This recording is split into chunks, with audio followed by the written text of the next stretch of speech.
Hoje nós vamos falar um pouco sobre as decepções. Certo? Espero que você participe da série e também convide pessoas, compartilhe o link para que alcancemos mais gente com a mensagem do Evangelho. Bom, eu quero começar com esse livro, pode me dar um pouquinho, Romário, com esse livro do Tim Keller. Eu falo muito aqui, indico muito o Tim Keller para vocês. Ele é um excelente escritor, um bom pastor da Igreja Presbiteriana da Redenção em Nova York.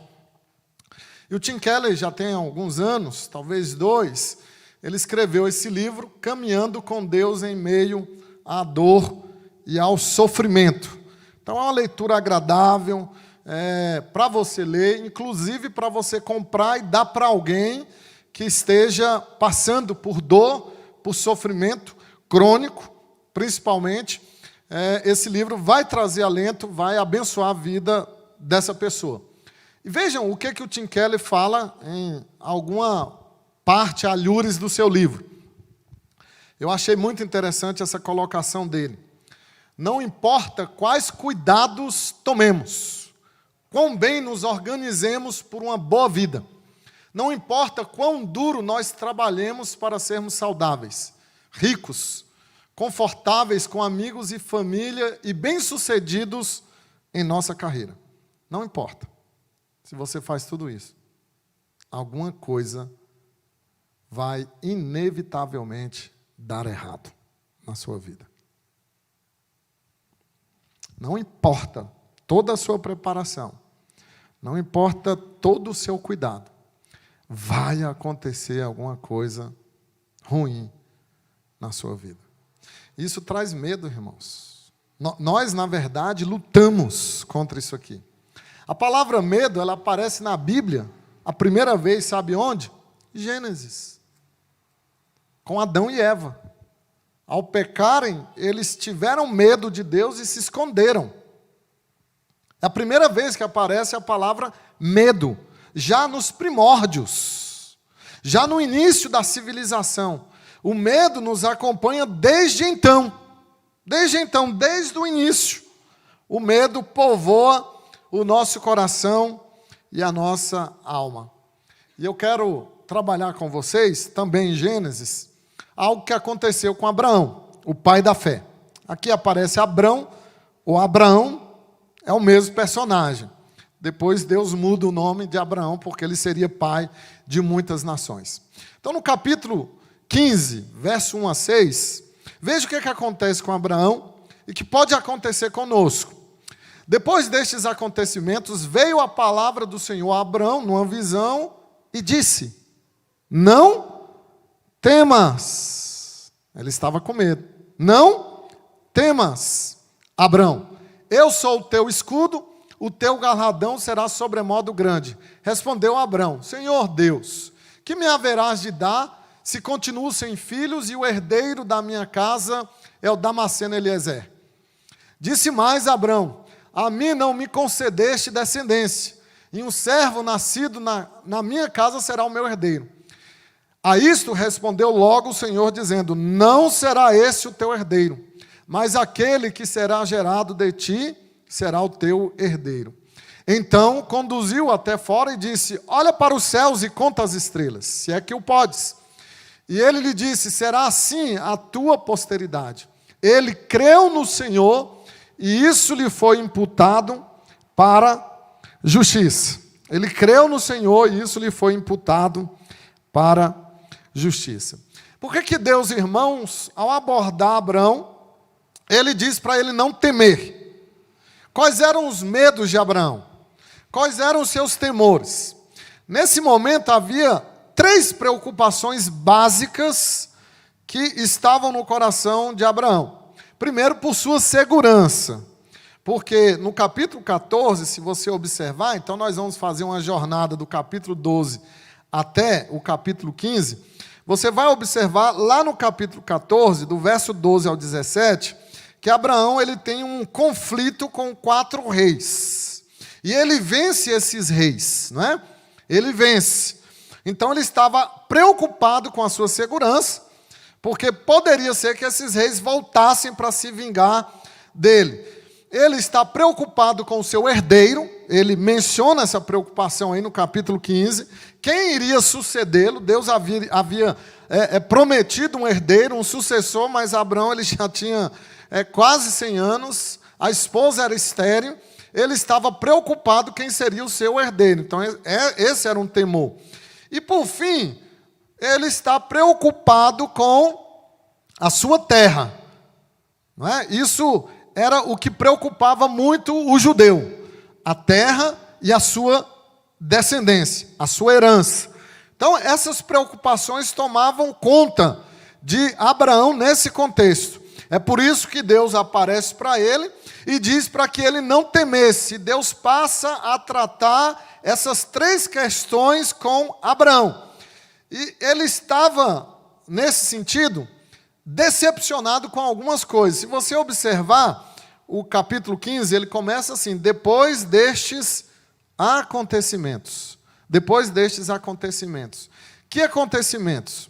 No capítulo 12, o que nós temos? A fome, que assolou a terra onde morava Abraão, e ele teve que fugir para o Egito. Você pode acompanhar aí no capítulo 12, no versículo 10. Depois você tem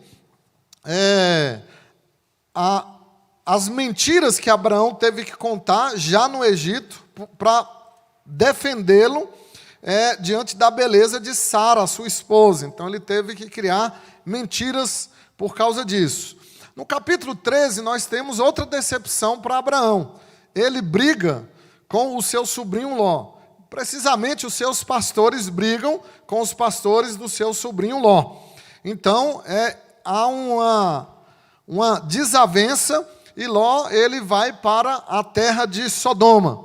E Abraão segue sozinho. Há uma separação do seu sobrinho, no capítulo 13. E no capítulo 14, essa guerra com os reis, que trouxeram decepção para Abraão. E aí nós começamos o capítulo 15 com essa palavra: depois desses acontecimentos, dessas decepções, veio o quê? A palavra do Senhor. Abraão estava, irmãos, tão decepcionado, que se você olhar o versículo 12 do capítulo 15, olha o que diz o versículo 12.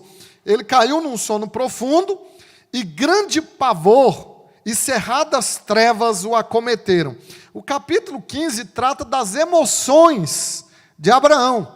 Suas emoções estão abaladas. Ele está decepcionado consigo mesmo, está decepcionado com seu sobrinho, está decepcionado pelas crises que antecederam até esse momento em que Deus aparece para Abraão. Então, é uma noite escura para Abraão. É a noite escura da sua alma. E aqui Deus começa a tratar essas emoções, a tratar essas decepções de Abraão, essas preocupações com a terra, com o herdeiro, a preocupação com a sua própria segurança. É no capítulo 15, irmãos, o objeto do nosso estudo, que Deus trata de cada uma delas.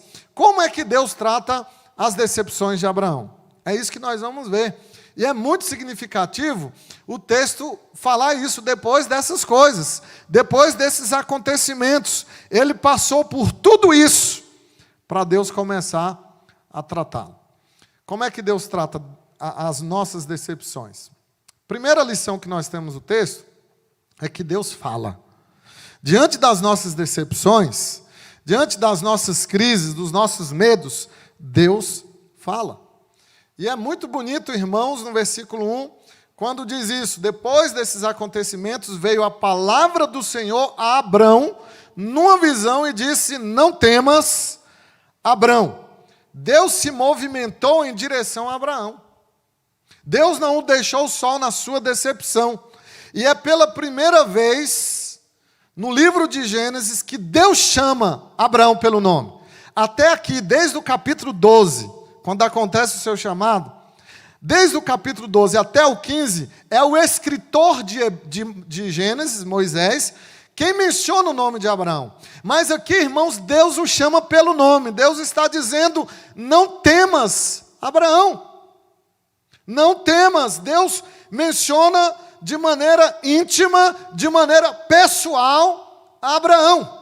E isso é muito significativo, porque Deus está mostrando que é amigo dele, que está com ele, que conhece o seu nome. O Deus que conhece as estrelas, todas elas, segundo os cientistas, bilhões de galáxias, e Deus conhece todas as estrelas pelos seus nomes, também conhece o nome de Abraão, também conhece o meu nome e o seu nome. Deus não falou, irmãos, com Sarai, a esposa de Abraão. Deus não falou com Ló. Deus tinha uma palavra dirigida a Abraão. Deus falou com ele de maneira específica, de maneira nominal.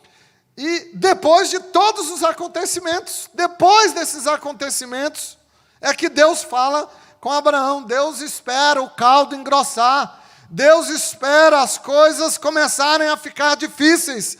Deus espera o couro comer. Mas depois ele fala.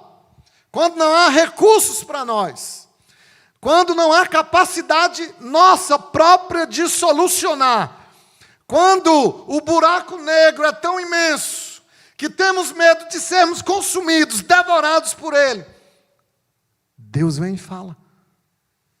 Os discípulos remando no meio da tempestade, do lago, uma tempestade terrorífica. Eles que conheciam aquilo como a palma de suas mãos, era um cenário totalmente doméstico e familiar, mas aquela tempestade era tão intensa que eles tinham medo de morrer. E diz o texto que Jesus veio andando sobre as águas, porque Jesus havia ficado na margem, mandou eles atravessarem. Jesus veio andando na terceira vigília da noite, já era de madrugada, no último momento.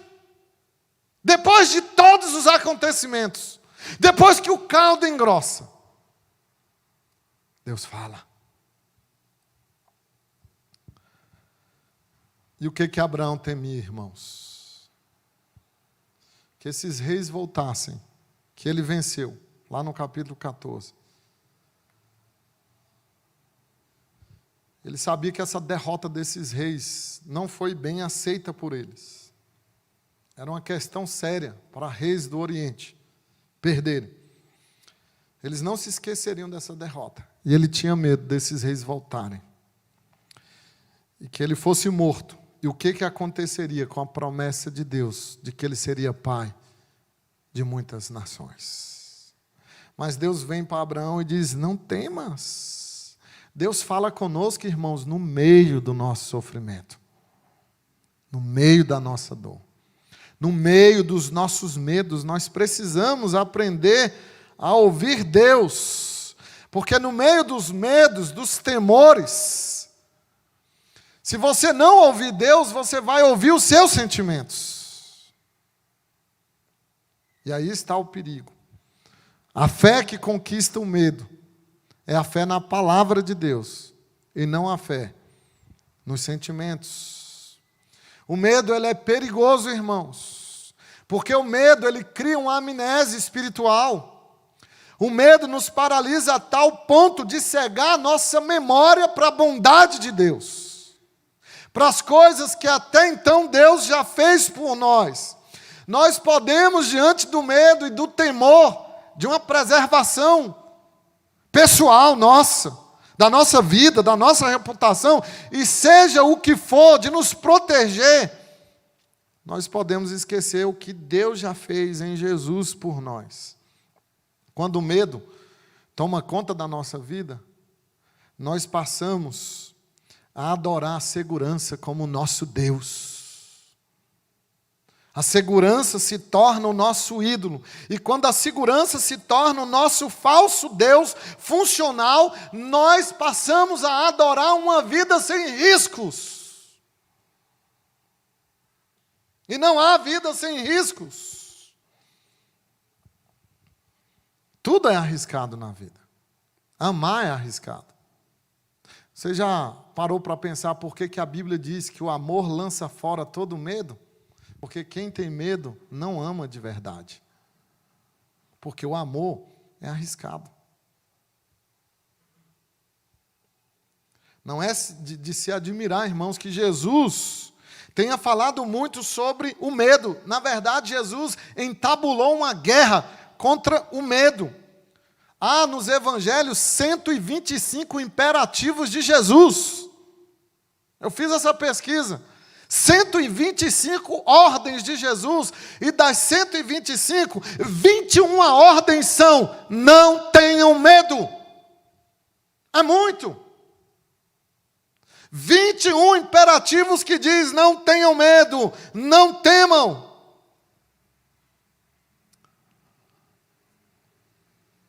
O que Deus está tentando dizer para você nessa crise? Não temas, porque Deus fala. Deus falou com Abraão na sua crise. Ouça a palavra de Deus no meio das suas decepções. Porque se você não ouvir a palavra de Deus, você vai ouvir o seu coração decepcionado. E quem tem o coração decepcionado vai ver tudo uma decepção. Porque a sua vida é o seu coração. É o seu coração. Deus fala. É a primeira lição do texto. Vamos para a segunda lição? Deus protege. Não temas, Abrão.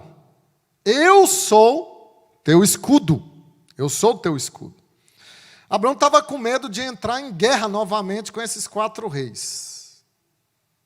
Eles protagonizam esse medo de Abrão. Aí Deus chega para Abrão e diz assim: eu sou o teu escudo. Escudo implica batalha. Ninguém pega um escudo para ir para uma colônia de férias. Ninguém se apropria de um escudo para ir para um shopping. Escudo implica batalha. Deus está dizendo: você está com medo da batalha, mas é para onde você vai. Você está com medo da guerra, mas é para onde você vai. Ele teria que ir para a batalha. Ele teria que ir para a guerra, mas seria protegido. Deus está dizendo: eu sou o teu escudo. O que Deus está mostrando com isso, irmãos? Que Ele nos protege na batalha, não da batalha. É na batalha que Deus protege. Da batalha, não. Os remédios que Deus administra ao coração de Abraão para tratar o seu medo, é dizendo para ele: eu sou Abraão. Eu sou. O que Deus vai dizer para Moisés: eu sou. É isso que vai aplacar o nosso medo, irmão, saber que Ele é o grande eu sou. E o eu sou é perfeitamente oportuno nesse texto, quando o homem diz: eu não sou. Deus só é à medida que você não é. Porque enquanto você achar que é, enquanto você disser eu sou, Deus não será na sua vida. O eu sou é oportuno somente quando o homem diz que não é. E Abraão está começando a reconhecer isso. Ele não é. Ele é um idoso que saiu da sua terra. Sim, era um homem rico, de muitas posses, com uma mulher estéril, com a promessa de que seria pai de uma multidão. A descendência dele seria como o pó da terra, disse o Senhor. Mas esse homem está aqui acuado, com medo, escondido, paralisado, porque o medo faz isso. E Deus diz: eu sou o seu escudo. Deus colocou Abraão, irmãos, no meio do deserto, porque somente o sol e nenhuma chuva produz o deserto. E ele está nesse deserto,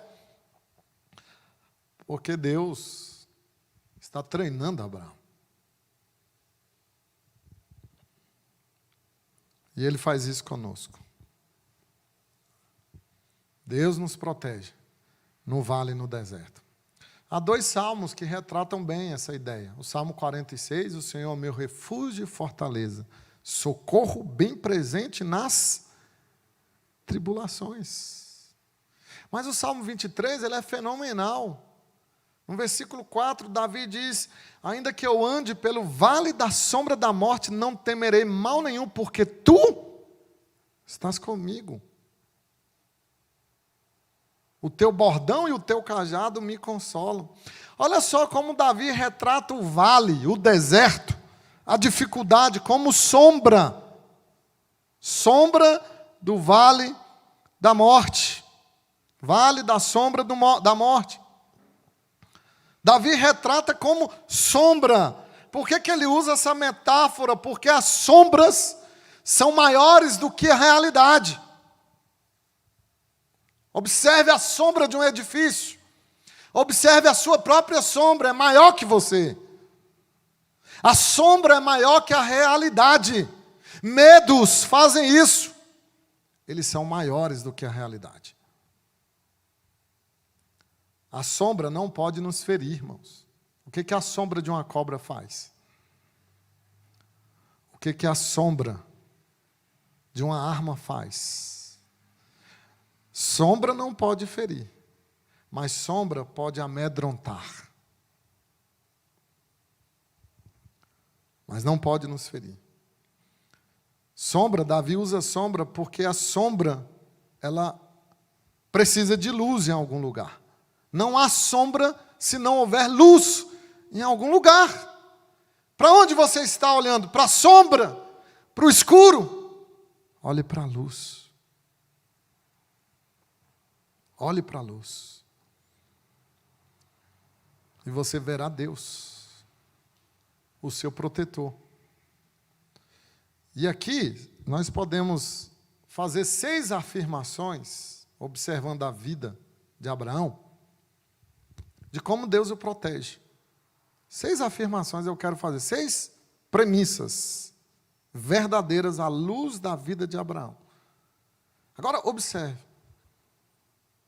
Esse homem está com medo de morrer, esse homem está com medo de não ter descendência, esse homem saiu de Ur dos Caldeus, uma grande cidade, está caminhando para um lugar que ele nem sabe onde é, isso traz medo ao seu coração e Deus está dizendo: eu estou te protegendo. Você talvez esteja desempregado, esteja doente, com um diagnóstico terrível, e você talvez esteja pensando: pastor, você está falando que Deus está me protegendo? Observem essas informações, essas afirmações. O que é a proteção de Deus? O que significa dizer que Deus nos protege? Falar que Deus nos protege significa que nada pode tocar você. Observe, nada pode tocar você, exceto aquilo que Deus permite. É a primeira afirmação bíblica à luz da vida de Abraão. Nada vai acontecer com você, exceto o que Deus permite. Entenda isso. Segunda afirmação. A proteção de Deus significa que não existe situação difícil na sua vida que não passe primeiro pelo filtro do amor de Deus. Deus amava Abraão. Deus o chamou pelo nome. Deus está dizendo que era o seu protetor. Tudo o que acontece com você passou primeiro pelas mãos de Jesus. Então, quando você estiver sofrendo, não duvide que Deus te ama. Terceira afirmação. Deus nos proteger significa que qualquer coisa ruim que acontece com você também faz parte da proteção de Deus. Irmãos, quando você perder algo, respira fundo, pensa. Pode não ser uma perda, pode ser um livramento. Talvez você esteja falando: não, eu perdi isso. Não. Deus está te livrando de algo pior. Por isso, não lamente tão rápido. Não lamente tão rápido o que você perdeu na sua vida. Porque as coisas ruins, elas estão no bojo da proteção de Deus. A quarta afirmação. Deus te proteger significa que nada vai atingir você que impeça Deus de cumprir o plano dele em sua vida. Nada vai acontecer. Ninguém pode impedir que o plano de Deus aconteça na sua vida. Ninguém. Nenhuma situação. Nenhuma circunstância. Paulo vai falar nem pecado, nem anjo, nem morte, nem demônio. Nada impede. E você é imortal. Você sabia? O coronavírus não vai te matar até que se cumpra o propósito de Deus na sua vida. Você é imortal até que o propósito de Deus se cumpra.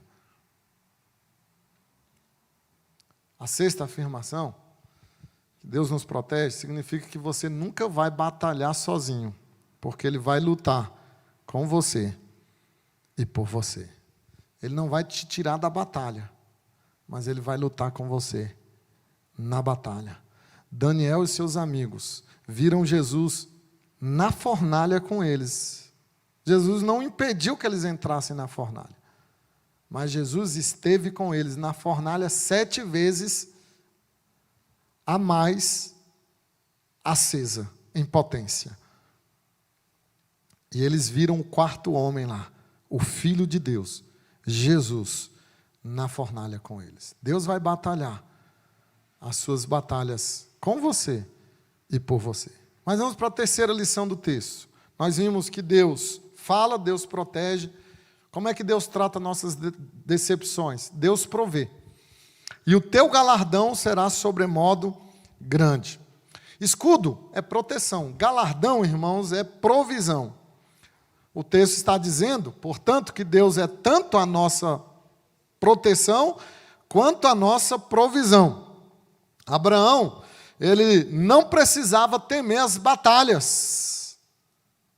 Não precisava temer. Abraão também não precisava, irmãos, lamentar ele ter perdido riqueza. Se você observar os versos anteriores, os versos finais do capítulo 14, 14, 22, 21. Então disse o rei de Sodoma a Abraão: dá-me as pessoas e os bens ficarão contigo. O rei de Sodoma ofereceu riquezas a Abraão. E Abraão, no verso 22, ele rejeitou, ele disse: levanto a mão ao Senhor, o Deus Altíssimo, o que possui os céus e a terra. Verso 23, e juro que nada tomarei de tudo o que te pertence. Ele recusa as riquezas de Sodoma. Ele não precisava lamentar essa perda. É isso que eu falei com vocês, que perdas podem ser livramentos. Ele não lamenta a perda dessa riqueza, porque Deus iria lhe suprir de maneira muito melhor. De repente você chega num dia normal e o seu patrão diz: olha, assina aí o aviso prévio, te mandar embora. Aí você lamenta: poxa, perdi meu emprego. Vai para casa triste, chora para todo mundo, reclama com todo mundo. E de repente, alguém liga para você, é uma vaga de um emprego muito melhor, com um salário muito melhor. E você lamentou e você reclamou de algo que Deus estava preparando melhor para você. Veja, irmãos, que Abraão, ele não precisa temer as batalhas e ele não precisa lamentar as suas perdas, porque Deus provê. E o que Deus provê para Abraão? Uma coisa muito importante, que ele precisava muito, e que vai repercutir em Romanos, vai repercutir em Tiago, vai repercutir no Novo Testamento. Ele creu. Deus proveu fé a Abraão. Diz o versículo 6 que ele creu. E isso lhe foi imputado por justiça. Tiago repete isso, Romanos repete isso, que ele foi justificado pela fé que teve. Agora, observem bem, vamos voltar um pouquinho lá no capítulo 13, que acontece algo fascinante com Abraão, e que tem a ver com a sua fé.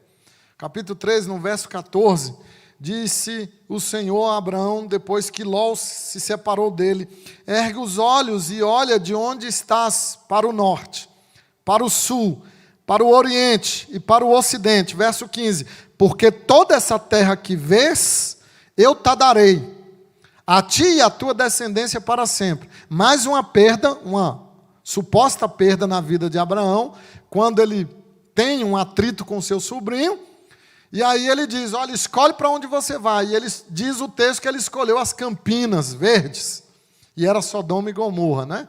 Os espertinhos sempre se dão mal, viu? Quem tem a cultura de levar vantagem sempre se dá mal. Abraão falou, escolhe. E ele olhou o verde, ele olhou o filé e falou, vou pegar isso aqui. Só que era Sodoma e Gomorra, que foi destruído futuramente. E Abraão ficou com o restante. Mas Deus disse para Abraão, olha, ele estava numa campina, e Deus diz, olha para lá.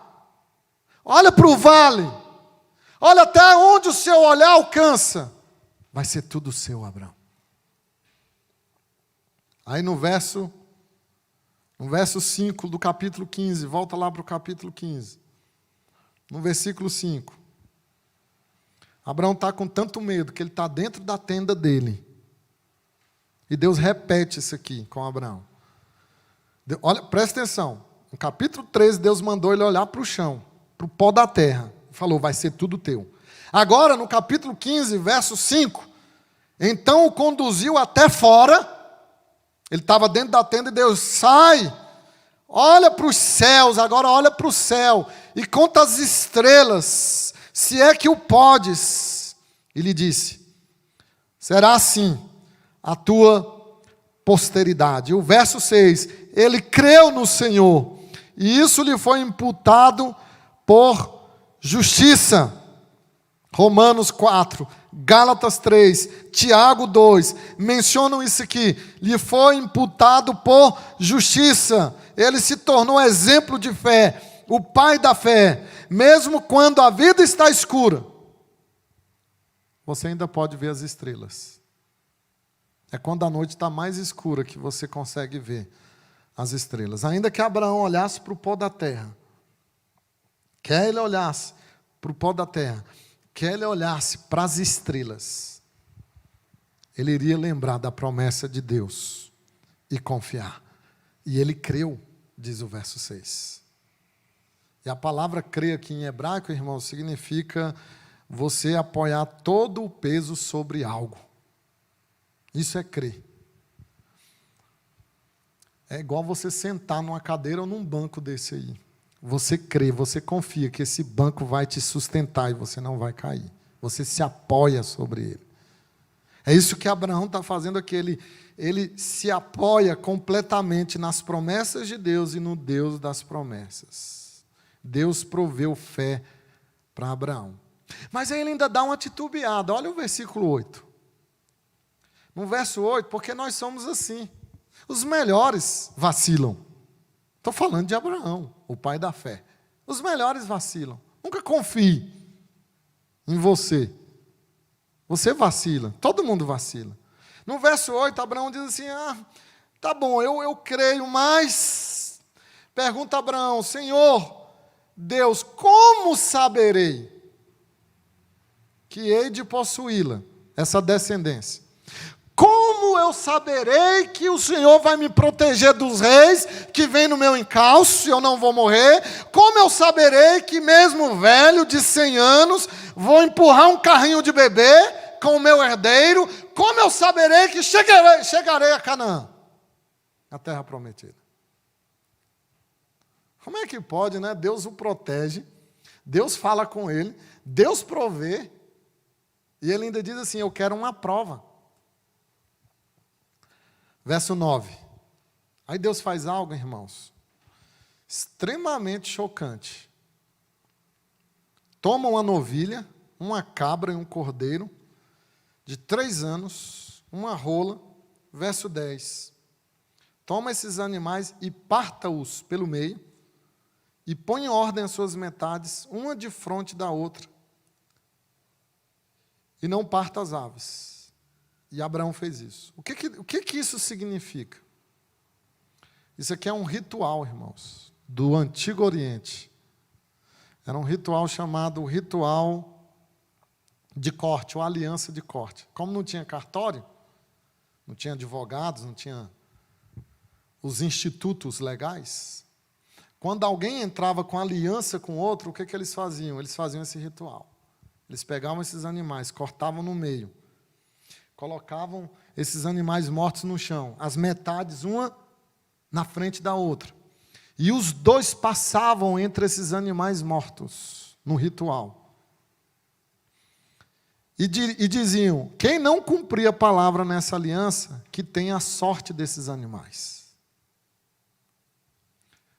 Deus está falando para Abraão, você quer uma prova? Você está duvidando da minha palavra? Vamos fazer o ritual. Abraão faz o ritual. Só que, irmãos, é um ritual diferente. Sabe por quê? Só Deus passou no meio dos animais mortos. Olha aí o verso 17. E sucedeu que, posto o sol. Então, veja bem, Abraão cortou os animais, colocou um de frente ao outro, e aí ele ficou esperando.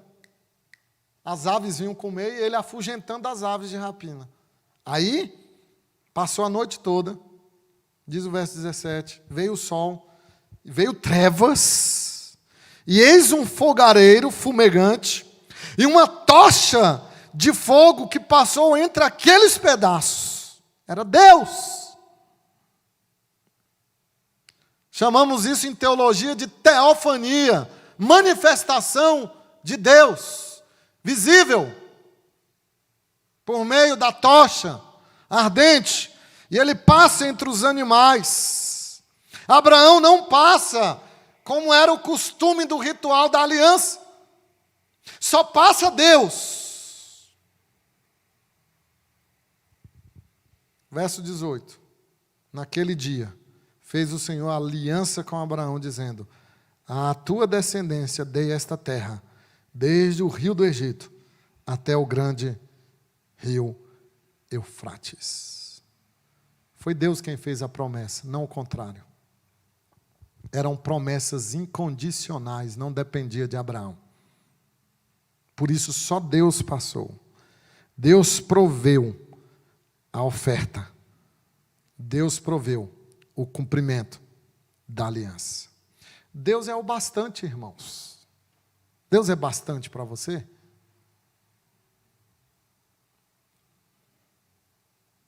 Deus é suficiente para você? Ele se importou com o seu povo. Lá no deserto, o povo peregrinando 40 anos, eles tiveram toda a provisão. Eles não tiveram só comida, eles tiveram saúde.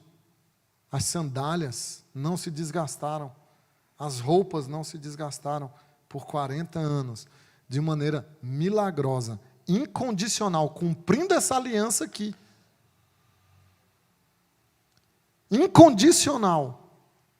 Deus, irmãos, proveu para o seu povo. E Deus prometeu providenciar para você também. E você está ansioso. E você está com medo do coronavírus. E você está pensando, o que eu vou comer amanhã?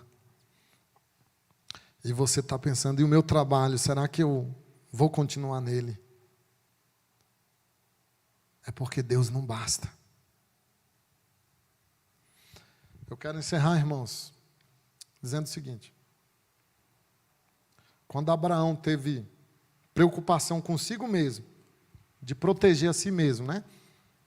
Porque Sara era bonita e lá no Egito, o rei ficou de olho em Sara, e aí Abraão com medo falou, vão me matar, a mulher é bonita, vão me matar para ficar com ela, então vou falar que ela é minha irmã.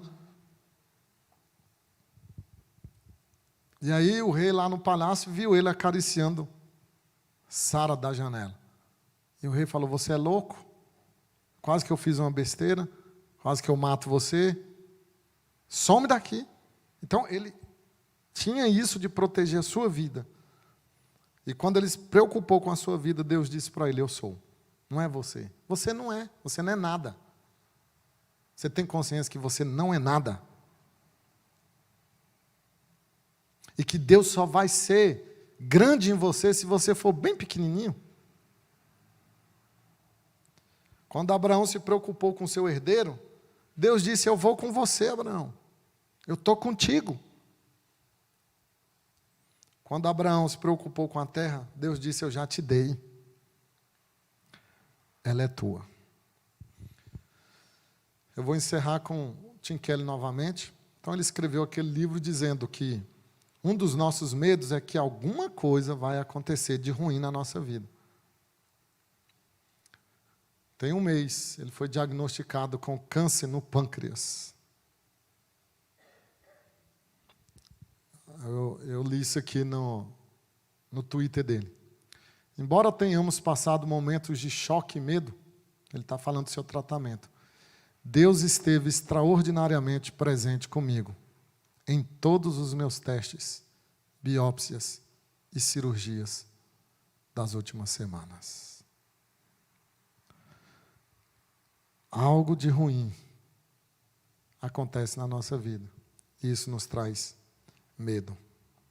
Precisamos saber lidar com as decepções. E Deus nos ensina a lidar com elas, falando conosco. Ele fala conosco. Ele nos protege.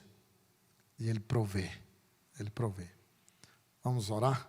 Fique de pé e vamos orar.